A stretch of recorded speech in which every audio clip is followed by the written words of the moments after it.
दर्शकों नमस्कार। मैं आपके साथ हाजिर हूं आचार्य अच्युतम। सबसे पहले आपको दीपावली की बहुत बहुत शुभकामनाएं। माता लक्ष्मी आपके घर में धन, सुख, संपदा और समृद्धि लेकर के वास करे, ऐसी हमारी कामना है। आज दीपावली विशेषांक लेके आपके साथ उपस्थित हुए हैं तो कुछ न कुछ खास तो होना ही है, और इस खास क्या होना है इस बात को जानना बहुत जरूरी है। ये दीपावली का पर्व 5 दिवसीय त्योहार है, और 5 दिवसीय त्योहार है जिसमें धन त्रयोदशी, नरक चतुर्दशी, बड़ी दीपावली और अन्नकूट और भैया दूज, इन पांचों को मिलाकर के ये हमारा त्योहार संपन्न होता है, ये हमारा त्योहार पूर्ण होता है। लेकिन धन त्रयोदशी से हम क्या उपाय कर सकते हैं, क्या ऐसा पूजा कर सकते हैं, क्या ऐसी साधना कर सकते हैं जिससे हमारे घर से अकाल मृत्यु का भय टल जाए, संकटों का रास्ता दूर हो जाए और मानसिक तनाव भी दूर हो जाए और आयु वृद्धि हो, धन संपदा की वृद्धि हो। आखिरकार ऐसा हमें धन त्रयोदशी पर क्या करना चाहिए और क्या नहीं करना चाहिए, इस बारे में आपके साथ चर्चा करने वाले हैं। दर्शकों, दीपावली का त्योहार का एक अपने आप में बहुत ही विशेष महत्व है, लेकिन हमारे इस धर्म में, हमारे सनातन धर्म में ऋषि मुनियों ने बहुत ही ऐसी चीजें बताई हैं जिसका बहुत ज्यादा महत्व है, लेकिन आजकल की जो युवा पीढ़ी है वो कहीं न कहीं इस महत्व को भूलती जा रही है, या कहें इससे दूर ही होती जा रही है, इससे भटक चुकी है। लेकिन आज का साथियों वो समय आ गया है कि आज हमें अपनी संस्कृतियों की, अपनी परंपराओं को जीवित रखने का वक्त आ गया है। हमें उनको जीवित रखना है, और ये साधना या ये पूजा जो हम बताने जा रहे हैं, इसको करना क्यों आवश्यक है, ये भी आपको थोड़ी सी जानकारी के साथ में जरूर बताऊंगा। शुरुआत करते हैं कि धन त्रयोदशी पर क्या किया जाता है।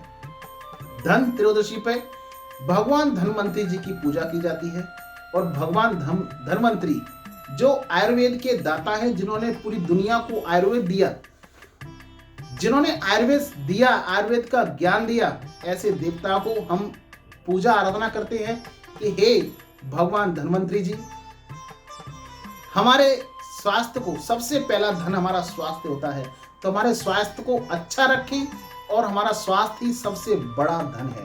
पैसा धन नहीं होता।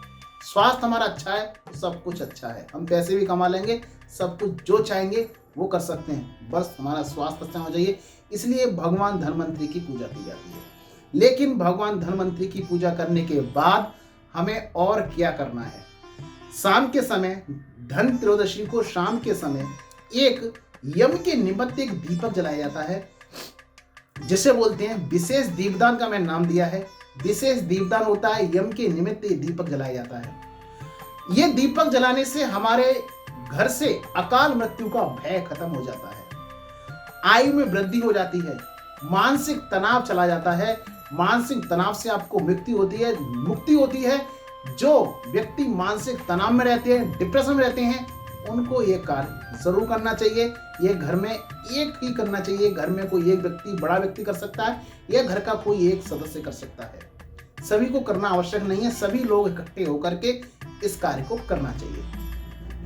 मानसिक तनाव से, और सबसे बड़ी बात, महाराज यम देवता की कुदृष्टि हमारे ऊपर से हट जाती है, और संकटों से मुक्ति मिल जाती है इस दीपदान को करने के बाद। ऐसा क्या दीपदान है वो, ऐसा क्या आश्चर्य दीपदान है, ऐसा क्या चमत्कारी दीपदान है, इसके बारे में जरूर जानिए। सबसे पहले भगवान धन्वंतरी की पूजा अर्चना बंधन करने के बाद आपको शाम के समय, इसका एक विशेष समय है, शाम के समय 6 बज के लेकर के 8 बजे के बीच में, 6 से लेकर के समय को विशेष ध्यान रखें। 6 बज के लेकर के 8 बजे के बीच में 2 नवंबर 2021 को धन त्रयोदशी है। इस दिन इस दीप को जलाना है। जलाना कैसे है? सबसे पहले आपको जल लेना है, उसमें आप गंगा जल भी थोड़ा सा मिला सकते हैं। उसके बाद आपको चावल लेने हैं, आपको दीपक लेना है, और सरसों का तेल लेना है।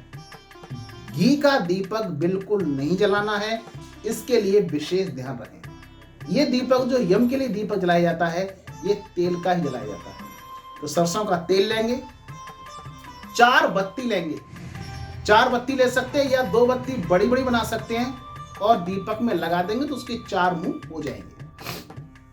उसके बाद सफेद पुष्प ले लें, मिल जाए तो बहुत अच्छी बात है, न मिले तो कोई बात नहीं, फिर भी काम चला लेंगे। ये इतना आपको सामान इकट्ठा करना है, सभी परिवार के लोग इकट्ठे हो जाएं या जिसको जलाना है वो व्यक्ति, परिवार का कोई बड़ा सदस्य भी इसको जला सकता है। अब आपको जहां जलाना है, जलाना कहां है, इसकी विशेष बात है कि आपको ये जलाना कहां है और किस समय जलाना है। समय आपको बता चुके हैं हम, समय है 6 बजे से लेकर के 8 बजे के बीच में आपको दीपक जलाना है। लेकिन जलाना कहां है, इसको दक्षिण दिशा में जलाया जाता है, लेकिन घर के अंदर नहीं जलाया जाता, घर के बाहर ही जलाना होता है। जिसका मुख्य द्वार है, मुख्य द्वार पर जलाना होता है। मुख्य द्वार जो है, यदि आपके मुख्य द्वार पर कहीं भी दक्षिण दिशा नहीं आ रही है या आपका घर जो द्वार होता है उसके 2 हिस्से होते हैं, किसी भी हिस्से पर दक्षिण दिशा का नहीं टच हो रहा है तो कोई दिक्कत वाली बात नहीं है। आप द्वार के बाहर जिधर दक्षिण दिशा है आप दीपक को उधर मुंह करके रख दें, यानी जो दीपक की बत्ती की जो बाती होती है उसकी जो लौ होगी, उस लौ को, वो लौ है, उस लौ का मुख दक्षिण दिशा की तरफ होना नेसेसरी है, अनिवार्य है, जरूरी है।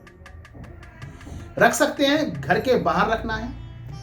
आपको सबसे पहले जल से छींटे मार लगा करके जगह को पवित्र कर लेना है। चावल रखने हैं, क्योंकि चावल रखे जाते हैं, गेहूं रख लेते हैं कुछ साथी, लेकिन गेहूं से बेहतर मैं चावल मानता हूं, आप चावल रखिए, क्योंकि चावल ज्यादा सफेद वस्तु रखी जाती है, सफेद रंग का अनाज रखा जाता है, इसलिए चावल रखना सही रहता है, इसलिए आप चावल रखिए। चावल रखने के बाद उसके ऊपर आप दीपक रख दीजिए, दीपक में 4 बत्ती लगा दीजिए, सरसों का तेल कर दीजिए और दीपक को जला दीजिए।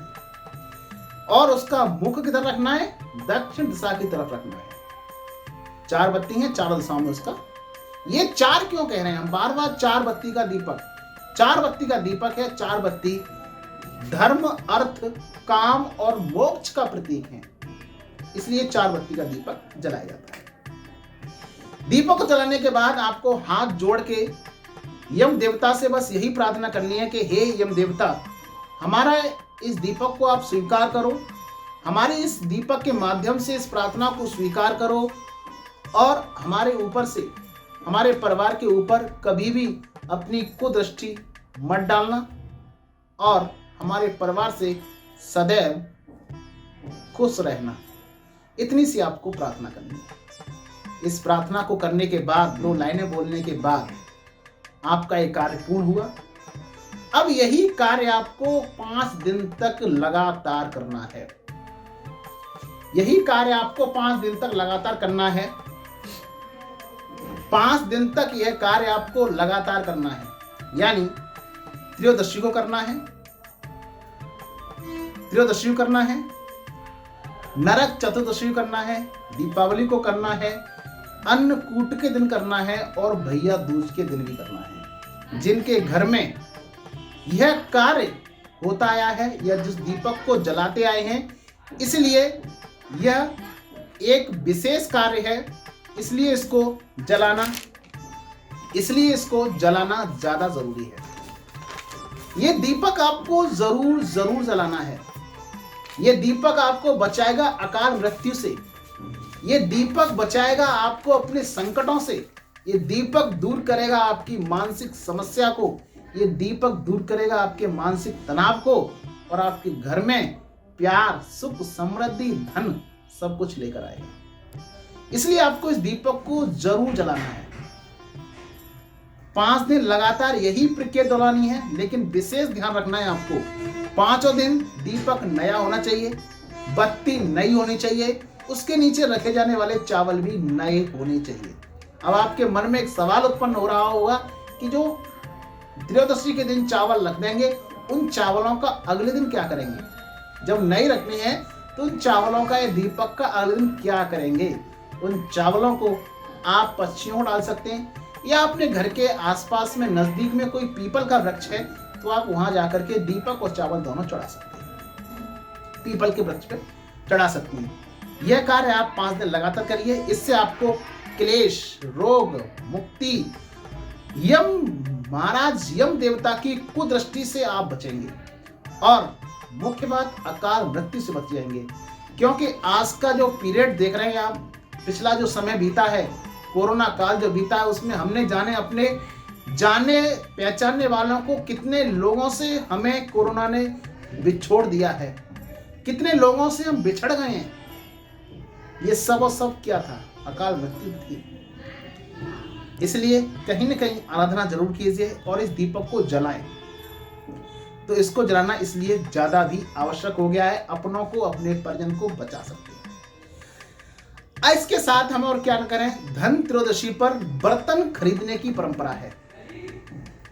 बर्तन खरीदने की परंपरा है, लेकिन बर्तन आपको खरीदने हैं तो कांसे के लेकर आइए, चांदी के लेकर आइए, सोने के लेकर आइए। यदि आपके पास पैसे की कोई दिक्कत नहीं है, कोई तंगी नहीं है, कोई समस्या नहीं है, आप धन धान्य से भरपूर हैं, तो आप सोने के ला सकते हैं, सोने के आभूषण ला सकते हैं, चांदी के बर्तन ला सकते हैं, चांदी के आभूषण ला सकते हैं। यानी कांसे के लेके आइए, तांबे के लेके आइए, धन धान्य से भरपूर है तो सोने चांदी के लेके आ सकते हैं। कुछ नहीं है, आप बहुत ही ज्यादा गरीब हैं, आप इसको भी खरीदने लायक नहीं हैं, तो साबुत धनिया ले आइए, नमक खरीद लाइए।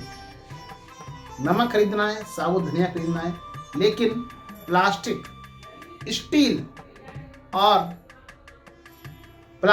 स्टील और जो बॉन चाइना के आइटम होते हैं, बॉन चाइना के बर्तन आते हैं, उनको बिल्कुल भी भूल के मत खरीदना।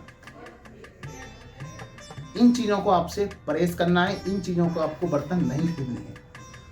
काले नीले रंग के कपड़े आपको नहीं पहनने हैं, न आपने किसी काले चीज वस्तु का किसी को गिफ्ट करना है, नहीं काले रंग का कोई वाहन आप लेने जा रहे हैं त्रयोदशी के दिन, तो आपसे निवेदन है काले या नीले रंग के वाहन को बिल्कुल अवॉइड कर दें।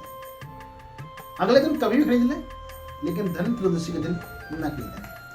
और अकारण बिना कारण के पैसे को खर्च न करें, किसी को उधार न दें और अधिक खर्चा न करें। जितना कम से कम खर्चे में आपका काम चल सकता है उतने ही खर्चा करें, अन्यथा व्यर्थ का खर्चा बिल्कुल न करें। तो ये थी धन त्रयोदशी पर हमें क्या करना है, अपने आप को हमें कैसे सुरक्षित करना है और हमें क्या करना है क्या नहीं करना। ये आपके लिए विशेष जानकारी थी। आपको ये जानकारी कैसी लगी कमेंट बॉक्स में कमेंट करके जरूर बताना। और आपके लिए कल अगले दिन यानी कल एक नया वीडियो लेके आने वाले हैं कि हमें जिसके ऊपर बड़े से बड़ा कर्जा है उस कर्जे को हम धन त्रयोदशी पे कैसे उतारें, तो उसको देखना बिल्कुल मत भूलना। और उसके बाद एक वीडियो लेके आएंगे दीपावली पर कि आप दीपावली पर धन की पोटली कैसे बनाएं, जिससे आपके घर में धन की कभी तंगी ना आए। तो इन दोनों वीडियो पे जल्दी ही वीडियो आने वाला है, दीपावली पर भी वीडियो आएगा, जानकारी आएगी। लेकिन आप हमारे साथ, आपको जानकारी अच्छी लगी हो तो इसे अधिक से अधिक शेयर करें, लाइक करें और आप चैनल पर हमारे पर नए हैं तो सब्सक्राइब करना बिल्कुल ना भूलें। तब तक के लिए नमस्कार, मिलेंगे आपसे अगली वीडियो में कुछ नई जानकारी के साथ।